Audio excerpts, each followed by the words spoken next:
Good morning, welcome. New Parsha, new Maimer, Parsha's Truma.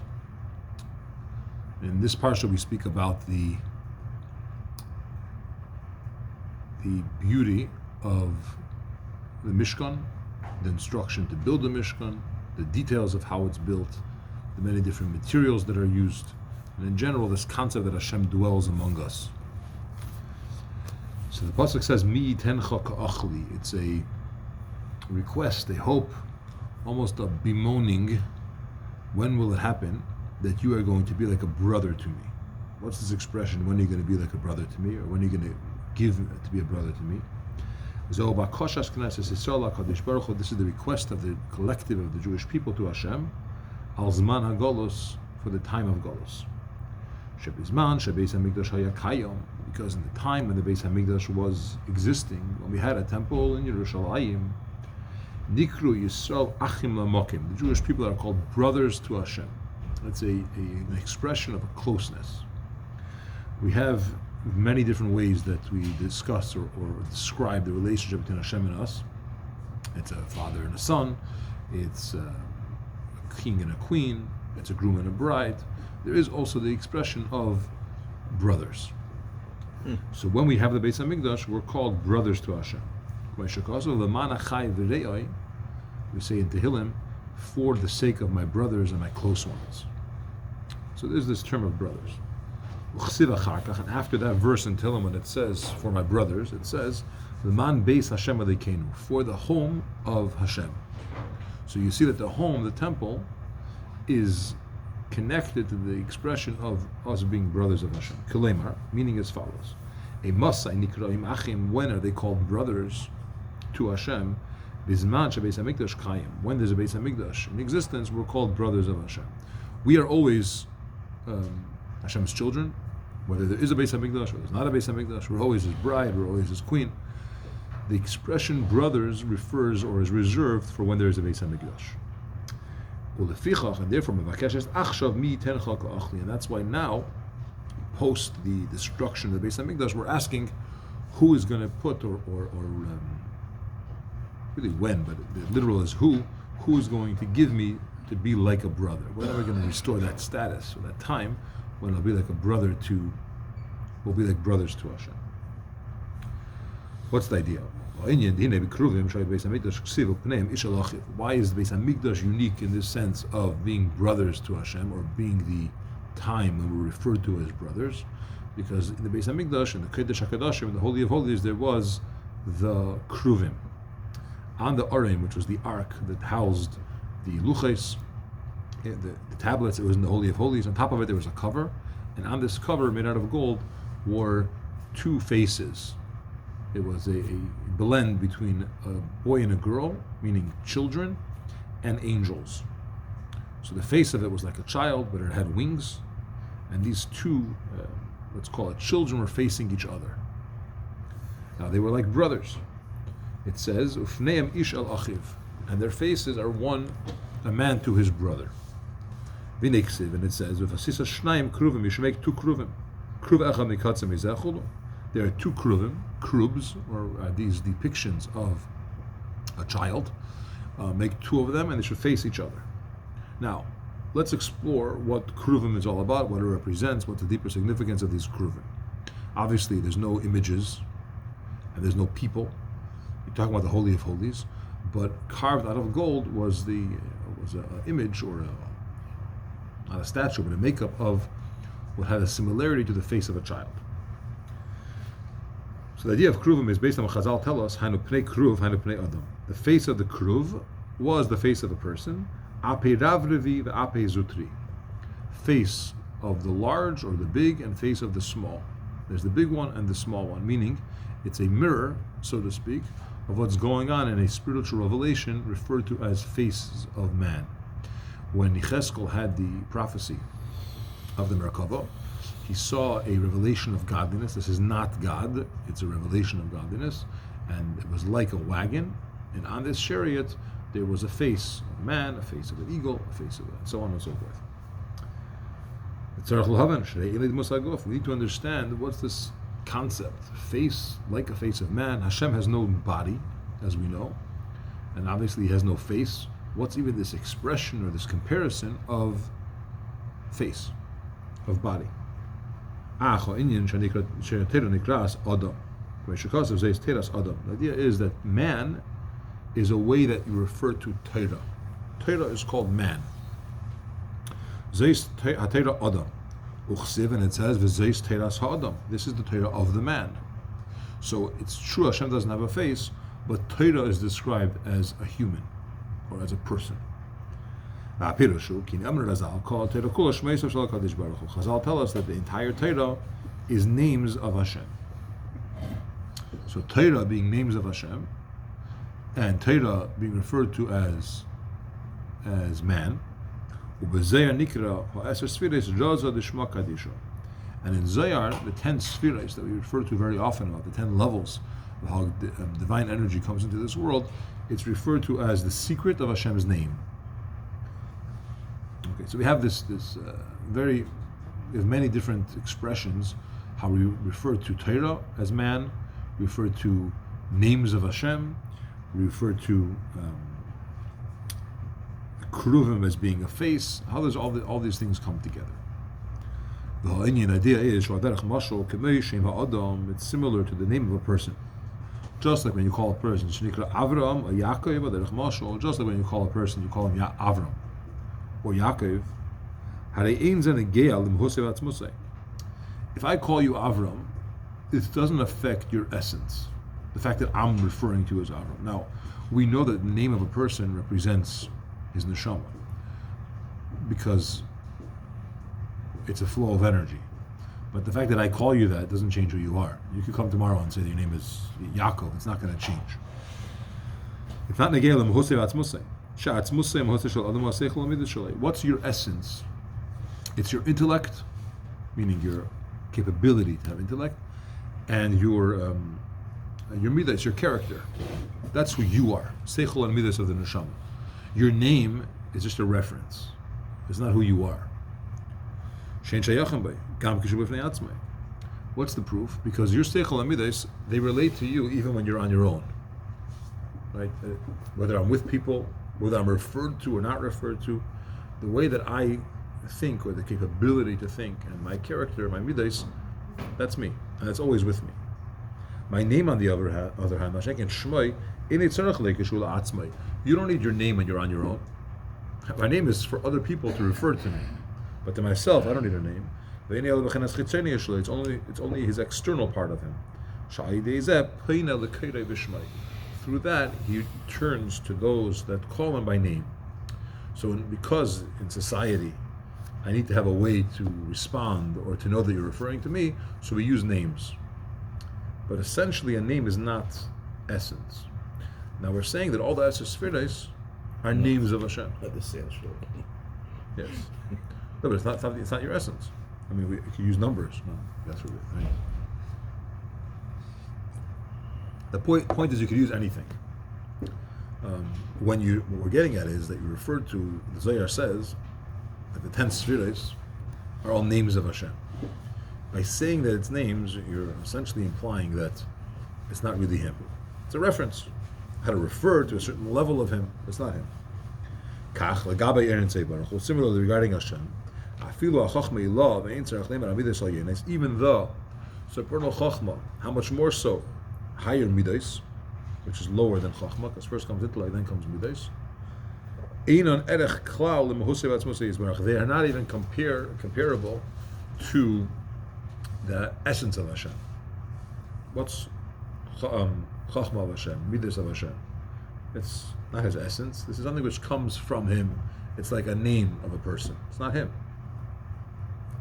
That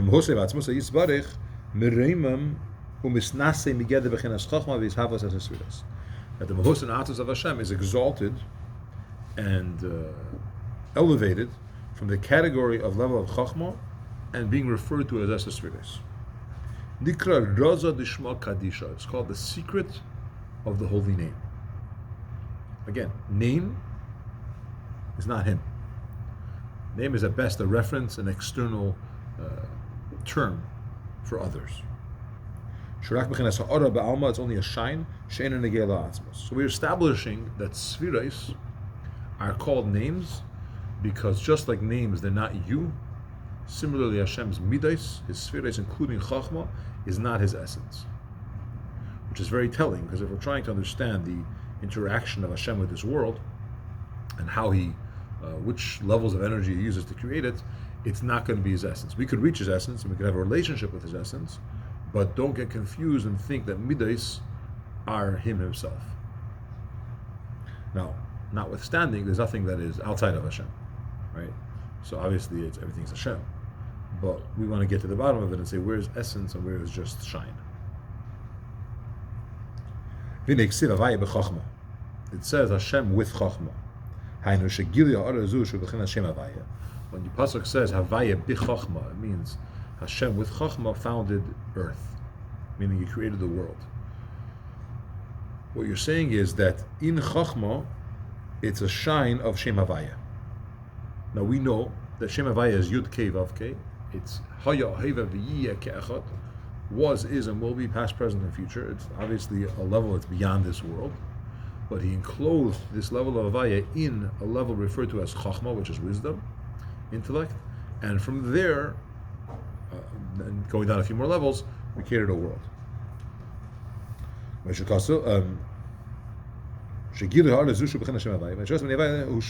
Hashem is my name. Through Chachma, Ur and Seif comes into all the other 9 Sfiros, which goes to Vatam Betanya as it's explained in Tanya. Okay. Let's zero in on one piece here. Hashem interacts and creates this world in a format of 10 Sfiros. He doesn't just come shooting down with godly energy that's infinite. It has to be somewhat regulated, filtered, and packaged. Because if not, you can't produce. Just like in anything in this world, you have to have the right amount of energy, the right amount of tool that's going to process that energy, then you can create certain things. You can't just, even though it's good, you can't just overload the system. The format that Hashem uses is 10 Sfiros. It starts with intellect, referred to as Chachma, which happens to have 3 levels within it, Chachma bin Adas, but it's a process where an idea, which is a spark of energy, a divine touch, like a lightning, starts to get developed, and after it goes through the intellectual stage, which is 3, it then goes down to 7 emotional states. The 2 main ones are character traits. The 2 main ones are Chesed and Gvura, Ava and Yira. It's love and fear, or really kindness and severity. Out of those, you have the rest of the midos. But one leads into the other. And what he's saying here is the main one, how this whole thing starts. How do you take Havaya level, past, present, future, above the world, above time, and bring it down into this physical world? It starts with Chachma. And from Chachma, it flows already from there to all the other 9 Sfiros. By the way, this concept is not just in creation of the world, but Hashem uses this structure for all elements of creation. So every person operates in the same way. We have a makeup of 10, 3 intellectual and 7 emotional. Our godly soul is like that, our animal soul is like that. The world operates that way, creation happens that way constantly. You will find everywhere in this world, and every organism of whatever type you want to refer to, is going to have these 10 levels. More physical, more subtle, but it's going to be there. The reason is in Tanya why it starts from Chachma, and from Chachma it goes to all the other 9. But therefore Chachma is called a person. The Nikra Adam Harishain. Chachma is often referred to as man.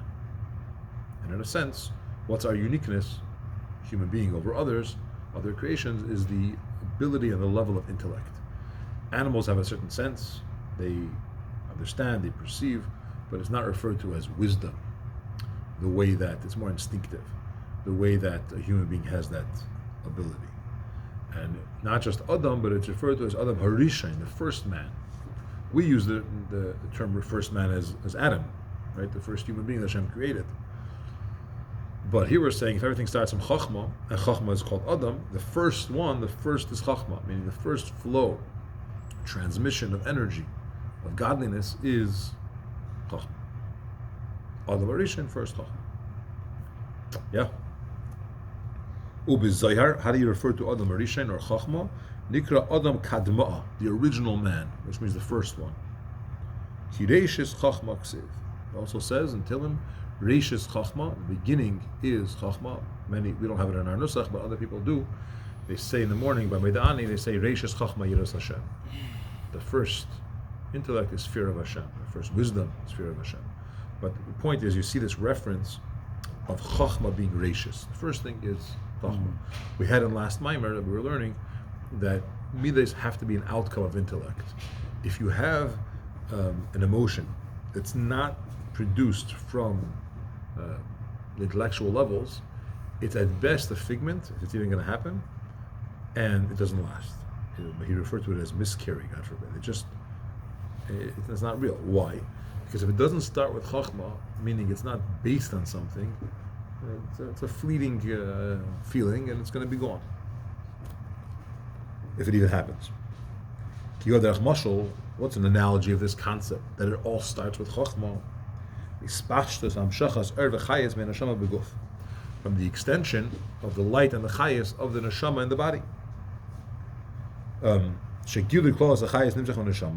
The revelation of this general chayas, which flows from the neshama, it shines and it's enclosed in the brain, which is in the head. So just look at how the neshama operates in this world, in the body of a person. The neshama, its main spot is in the brain, and from there, which it shines stronger over there, it flows to the rest of the body, and through the brain. Then it flows afterwards, a shine to every limb, based on its format and its makeup. So it starts in the head, and the neshama gives a tremendous amount of energy and life force in the brain, and from there it flows to all the other limbs and parts of the body. Hashayach loy, which are shayach to him. Kavor b'Tanya, this is explained in Tanya how this works. That just like in the physical sense, the person's nerve center, the control place is the brain, and it goes to the rest of the body. The neshama works that way as well within the body. The fact that your hands have the ability to do certain things, they have a certain energy, it went via the brain. So the meichen, in a sense, comes out, that's the general chayas of the person. It's got to start from the brain. So just like in a person, we have this concept that the neshama, that the flow of energy starts in the brain, meaning it's all chachma.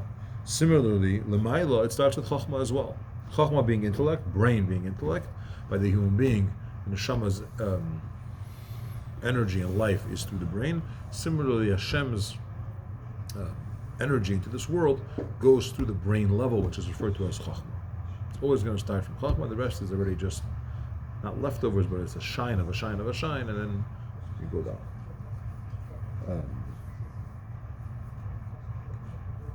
In Tanya, he discusses the creation of the process of pregnancy. The earlier stages of conception starts from the brain of the father. It originates there. Similarly above, the revelation of the general the light from Ein Seif, it flows and is enclosed in the level of Chachma. And through Chachma, it then flows and is mislabesh in all the 9 spheres.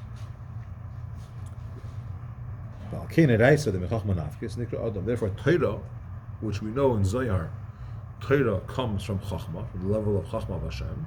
That's why it's called Adam, because a person works that way as well. It all starts with Chachma. What we're getting here is why it was referred to as brothers. To understand why it's referred to as brothers, we said, what's this reference to humans and faces? Hashem doesn't have a face. So we're explaining that 10 spheres are called the names of Hashem. Names are external, they're not essence. And in general, the way Hashem works in this world is it starts with Chachma. Just like with the neshama, it starts with Chachma in the person. Similarly, in the world, it all comes from Chachma. So Chachma, Torah, is called man.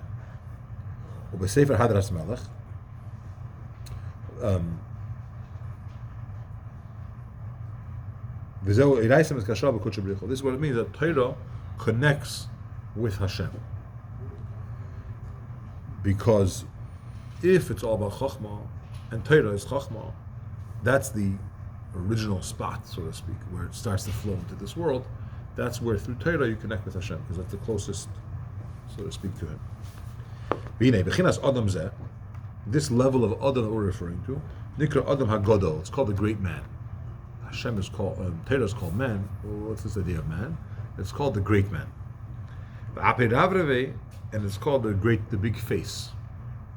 We said there's a big face and a small face. What's the big face? Because Chachma Ilah,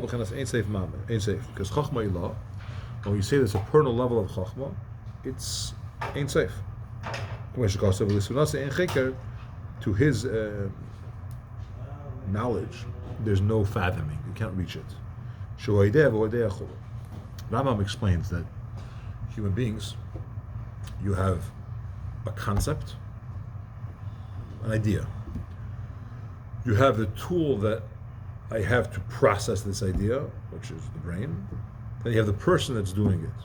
So there's the person, there's the tool, and there's the idea. So I, thanks to my brain, I'm understanding X. By Hashem, His Chachma is Him. It's not outside of Him. It's not like Hashem thought about it, thanks to His brain, and then He realized that something exists. It doesn't work that way. It's He and His wisdom and the tool that He uses to understand, if you can even use that expression, is all one. And that's what it says in Seder Ashrei, that you can't fathom it, you can't understand. There's no way that a human being can understand this concept. It's always three different stages or parts. Okay. This is the first paragraph of this Maimer, which is a little bit, or a lot Kabbalistic, but the concept is, what we're really driving home is, everything starts with Chachma. This level of Chachma, we can't understand Hashem's Chachma, but it starts with Chachma.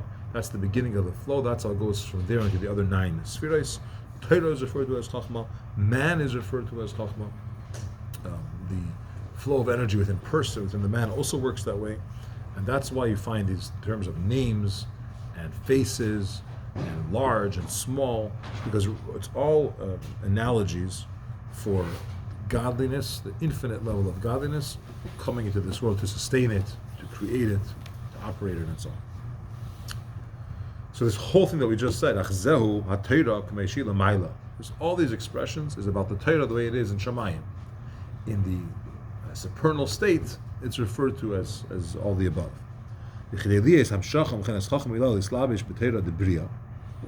But if you want this divine energy and this high levels to come down into this world, even into the next world of Bria, for that you have to have tzimtzum. Tzimtzum is a process where Hashem contracted the energy, and now He's giving a little bit, so it's enough. That's a big move. So much so that we say that there isn't really a tzimtzum. Infinite, and Hashem doesn't change. If you say that He contracted, that means he brought about a change within Himself. He made Himself smaller, which is not technically possible. It's possible, but Hashem doesn't do that. It's the famous question. Can Hashem limit Himself? And if you say that He can't, that means that He's limited. He only has the quality of infinite. He doesn't have finite. So of course He can do finite, but He doesn't. He puts Himself in situations where He's operating in a finite way to allow for creation and so on. So Tzimtzum is not literally Tzimtzum, which is a big debate, but in Chasidus it's not literally Tzimtzum. Rather, He created this illusion for us, for the receiver, for the world, as if we are receiving, as if there's a tzimtzum, in order for us to receive it. So this whole thing that we described is the way it is in the Maila. But if you want to bring the higher level down here, you must have a tzimtzum, which allows for that energy to come into this world and interact with it. And this is what Chazal say, that Hashem condensed His Shekhinah, and placed it between the poles of the Arein. The The Arim, which is the Ark and the Holy of Holies, which we're talking about, the Kruvim, it has two poles on either side, which they used to carry it. The Shechina was mitzumtzum, condensed, contracted, and placed in between these two poles. That's what the Shechina is. Now, what's the point? The point is that over there you have the start of intense level of divine energy in this world. Because from there the voice speaks to Moshe. It's through the fact that he was mitzamtzim, contracted, and that level is called kruv.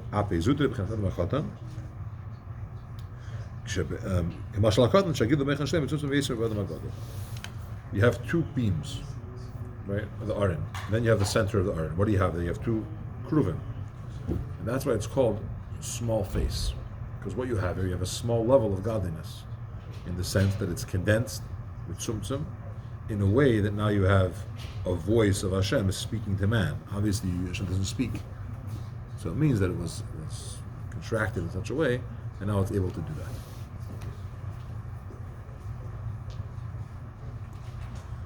What's the analogy of a small child?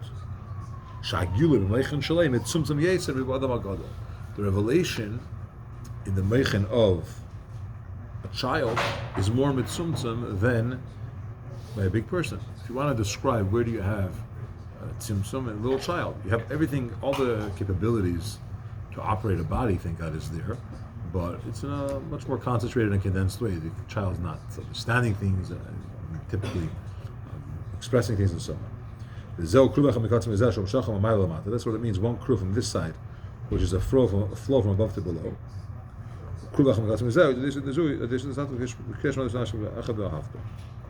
That's what it means. There's one kru from this side and one kru from the other side.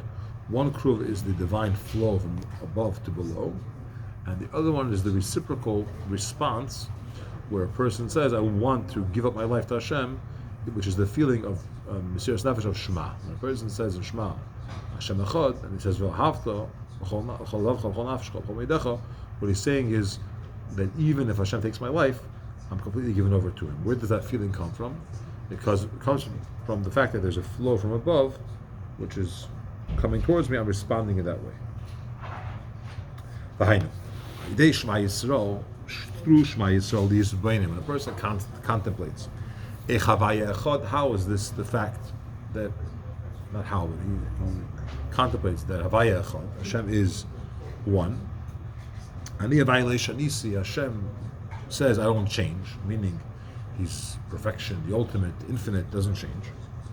Now, human beings, if a human was about to create a world, it would be a monumental transformation for the person. I created a world, till now I didn't have it, now I do have it. There's so much going on, people are serving me, doing things, affecting, whatever, there's a world. By Hashem, you are Hashem before you created the world, as you say in Korbanos. You are Hashem after you created the world, meaning no difference. A person is contemplating the fact that there is perfection and wholeness to Hashem. Because He commanded and He created them. And they are all in front of Hashem considered to be like nothing. Now, when a person contemplates about that, I think about that, and then he reaches a level of Mesiras Nefesh where he says, I don't want with you.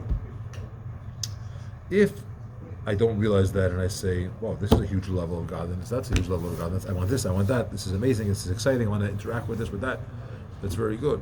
But if you realize that all of that is just shines of Hashem, the essence never changed, you want the essence. So the feeling is, I don't want some low level of spiritual inspiration, I want the essence. That feeling is Mesiras Nefesh. So I'm willing to give up everything else for that.